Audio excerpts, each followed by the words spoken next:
Anthony Giglio is going to be next as our guest, and we're talking about the Newport Mansions Wine and Food Festival.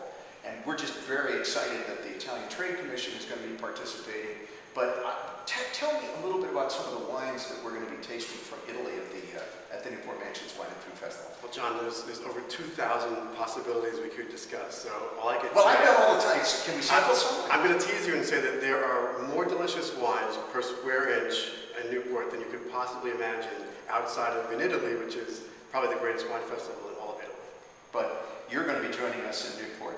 Yes. Tell me a little bit about why an event in the legacy houses, the mansions of the Preservation Society, makes sense. I mean, it's wine is about legacy, the mansions are about legacy, and we're actually raising money to... You're stealing my answer. Well, I'm feeding you lines. But I mean, look at the back. houses. They're inspired by great Roman architecture, and you know, some of those houses you could be in the Roman Forum.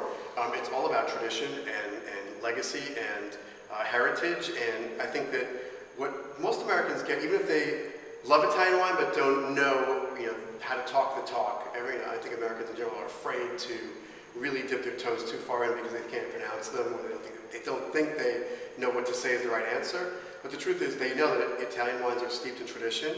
The Romans planted grapes all over Europe, which are now current day Spain, France, Germany. They love to hear that when I say that, the trade commissions. But I'm a journalist who can say that on behalf of everybody, that I take great pride in knowing that a great percentage of the grapes all over Europe were planted by the Romans, and that then leads itself to Newport, where you say, okay, you have these traditional, very great foundations of architecture and great old families, American families, meeting great old Italian families of winemaking. Because unlike most of the rest of the world in winemaking, the Italians are old-fashioned that way. They really still are family businesses in a lot of ways. So even though Americans might say, well, that isn't how you run a healthy company, the Italians say, we're talking about delicious wine, not about running a healthy company. It's the same. It's family equals quality equals great wine and great food and great culture and great cheese and everything else you're going to find up there in Newport.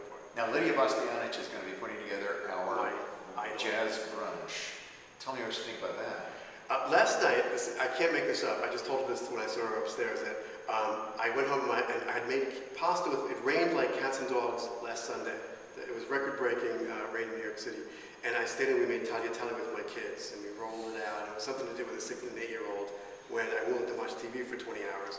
And they said, when I got home last night, they said, Daddy, we taped this lady on TV making pasta like us. And I was like, oh really? Who's the lady? And I put the TV on and they had TiVo and Lydia making tagliatelle with fantastic, with Palabea from Umbria, making fantastic pasta at his palazzo. And I felt like, there it is, there's the connection. So I see her here today.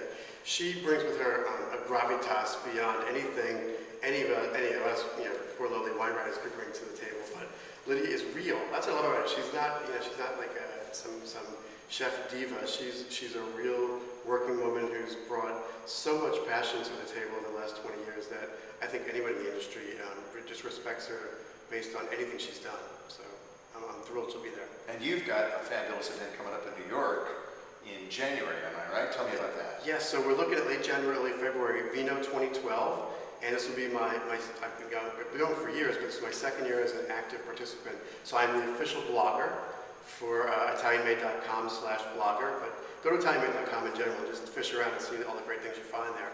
But I will be blogging live at the event, I'll be conducting interviews, we'll be streaming live, and even before that, you go to the site anytime between now and then, and we'll be ramping up to tell you who's going to be there, who's going to be speaking, when they're going to be speaking, what we'll be tasting, all the participants. I mean, it really is, it's mini Italy here in New York City. Outstanding. Thank you so much. John, a pleasure. Thank you.